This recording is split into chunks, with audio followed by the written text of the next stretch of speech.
एक 17 साल का लड़का क्रिकेट में पैर रखते ही तहलका मचा देता है।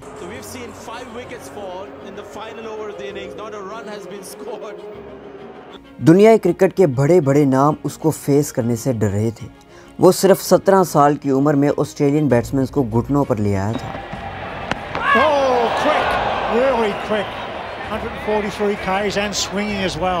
उसने क्रिकेट के ग्रेटेस्ट बैट्समैन सचिन तेंदुलकर की विकेट निकाली। Great delivery, mind you. Some movement off the pitch, and young man Mohammad Amir will remember this wicket for a long, long time. New Zealand के अगेंस्ट टेस्ट मैच की पहली ही ball पर McIntosh की wicket ली। Straight away, Mohammad Amir has done the business. Pakistan. हर तरफ अब इसी नौजवान के चर्चे थे।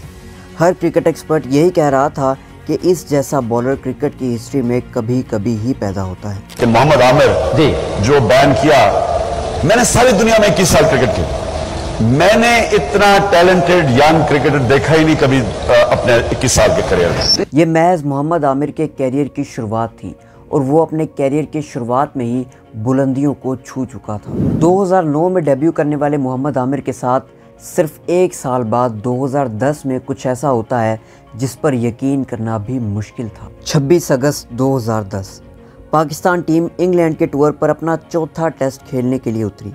कप्तान सलमान बट ने 18 साला आमिर को गेंद पकड़ाई और उसके बाद जो हुआ उस पर वहां मौजूद कमेंटेटर्स भी यकीन नहीं कर पा रहे थे।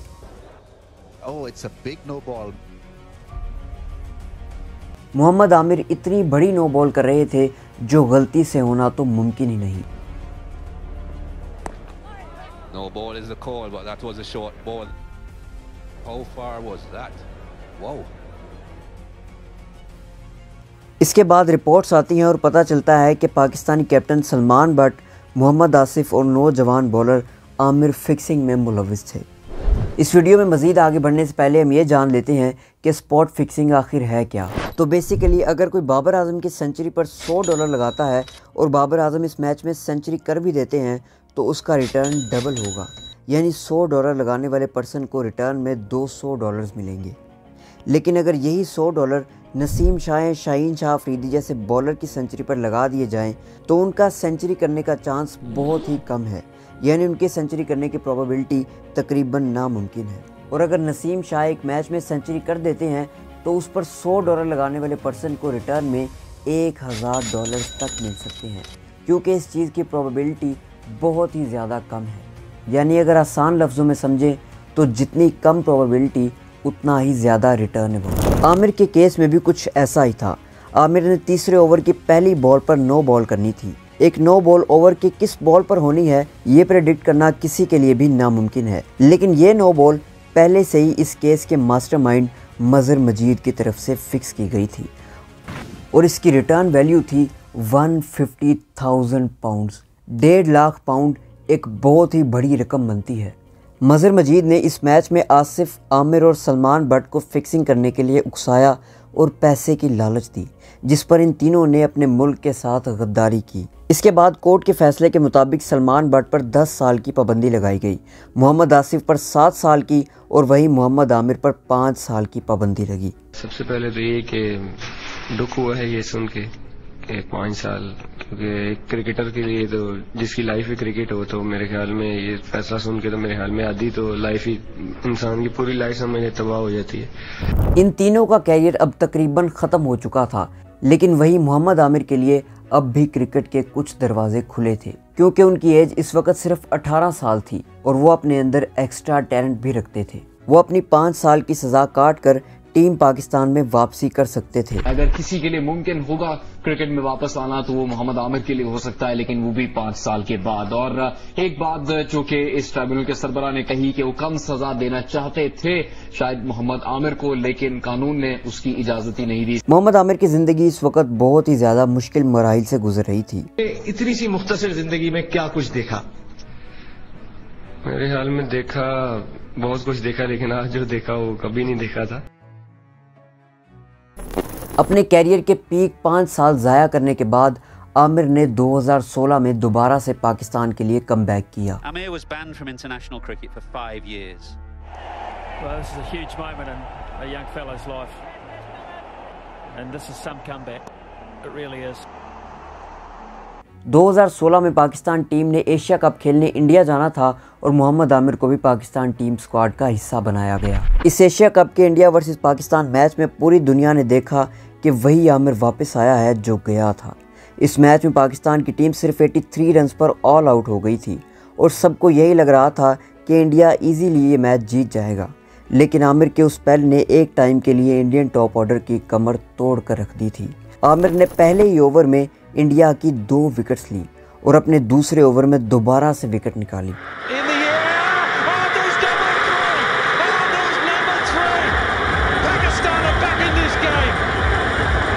पाकिस्तान टीम ने मोहम्मद आमिर की बदौलत इस मैच में वापसी तो की, लेकिन कम टारगेट को डिफेंड नहीं कर सके। T20 और वनडे में कमबैक के बाद अब मोहम्मद आमिर को टेस्ट क्रिकेट में भी वापसी करनी थी और मोहम्मद आमिर का टेस्ट कमबैक वही होना था जहां आज से 5 साल पहले मोहम्मद आमिर पर बैन लगाया गया था। आमिर ने उसी लॉर्ड्स के ग्राउंड में अपना टेस्ट कमबैक करते हुए अपना पहला शिकार एलिस्टर कुक को बनाया। उन्होंने 5 साल के बाद वापसी करते हुए इंटरनेशनल क्रिकेट में दोबारा से तहलका मचा दिया था। लेकिन आमिर को कमबैक के बाद असल हाइप 2017 में मिली जब पूरी दुनिया ने मोहम्मद आमिर की तरफ रुख किया। मैच था ICC चैंपियंस ट्रॉफी 2017 का फाइनल।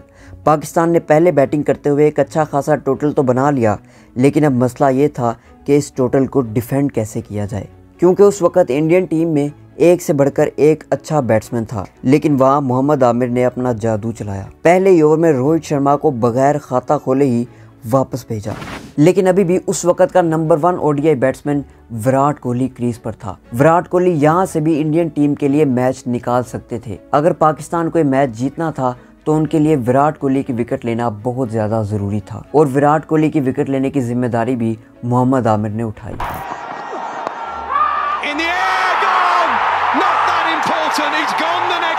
मोहम्मद आमिर के इस मैच में बैक टू बैक विकेट्स लेने के बाद इंडिया के लिए इस मैच में अब और कुछ बचा नहीं था। आमिर के बेहतरीन स्पेल की वजह से पाकिस्तान ने इजीली ये मैच विन किया और चैंपियंस ट्रॉफी उठाई। इसके बाद आमिर ने 2019 वर्ल्ड कप में भी अच्छा परफॉर्म किया।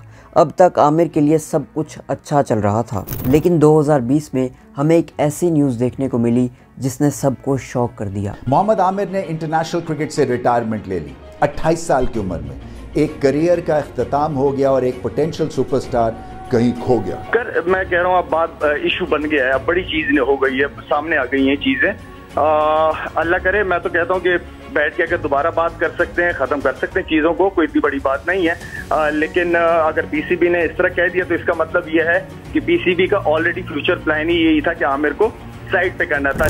मोहम्मद आमिर ने सिर्फ 28 साल की एज में अपनी पीक पर रिटायरमेंट ले ली, लेकिन मेन बात तो ये थी कि मोहम्मद आमिर ने इसलिए इंटरनेशनल क्रिकेट से रिटायरमेंट नहीं ली थी कि वो मज़ीद क्रिकेट नहीं खेलना चाहते थे, बल्कि मोहम्मद आमिर ने पीसीबी के साथ ताल्लुकात बिगड़ने की वजह से इंटरनेशनल क्रिकेट से रिटायरमेंट ली थी। फास्ट बॉलर मोहम्मद आमिर का टीम मैनेजमेंट पर बुरे बर्ताव का इल्ज़ाम, इंटरनेशनल क्रिकेट छोड़ने का ऐलान कर दिया। बोले कि उन्हें ज़हनी तौर पर टॉर्चर किया जा रहा है, इतना ज़हनी दबाव बर्दाश्त नहीं कर सकते। मैं वो क्रिकेट छोड़ रहा हूँ इस टाइम, क्योंकि जो मुझे मेंटली टॉर्चर किया जा रहा है, मैं आई डोंट थिंक सो कि मैं इतना टॉर्चर बर्दाश्त कर सकता, क्योंकि मैंने 2010 से 2015 तक बहुत टॉर्चर देखा। आमिर के मुताबिक उन्हें टीम में अच्छा एनवायरनमेंट नहीं मिल रहा था और उनको कुछ चीज़ों में लेकर प्रेशराइज्ड भी किया जा रहा था, जिससे वो मेंटली भी डिस्टर्ब रहने लगे थे। इसीलिए उन्होंने पाकिस्तान टीम को खैरबाद कह दिया, लेकिन उन्होंने लीग क्रिकेट जारी रखी। वो PSL में भी खेलते रहे और आमिर को मुख्तलिफ क्रिकेट टूर्नामेंट्स में टीवी चैनल्स ने भी अप्रोच किया और आमिर को टीवी चैनल्स पर हमने पाकिस्तान टीम के कैप्टन बाबर आजम के खिलाफ भी बोलते हुए आप निकलो बाबर आजम से, ये ऑनेस्ट ओपिनियन है मेरा, ताकि इस्लाम दुआ अच्छे तरीके से होनी चाहिए, दैट्स इट। किंग मिंग ये बंदा इंसान ग्राउंड में अच्छा लगता है, ग्राउंड से बाहर नहीं अच्छा लगता है, एज अ पर्सन ही ठीक लगता है। आमिर की बातों से ऐसा लगता था कि उनके बाबर से ताल्लुकात अच्छे नहीं, लेकिन अब 2024 में जब ज़का अशरफ के बाद मोहसिन नकवी को पीसीबी का चेयरमैन बनाया गया और पीसीबी की क़यादत चेंज की गई, तो तब पीसीबी ने आमिर से रिक्वेस्ट की कि वो दोबारा से पाकिस्तान टीम को रिप्रेजेंट करें और आमिर ने खुशी से रिटायरमेंट वापस भी ले ली।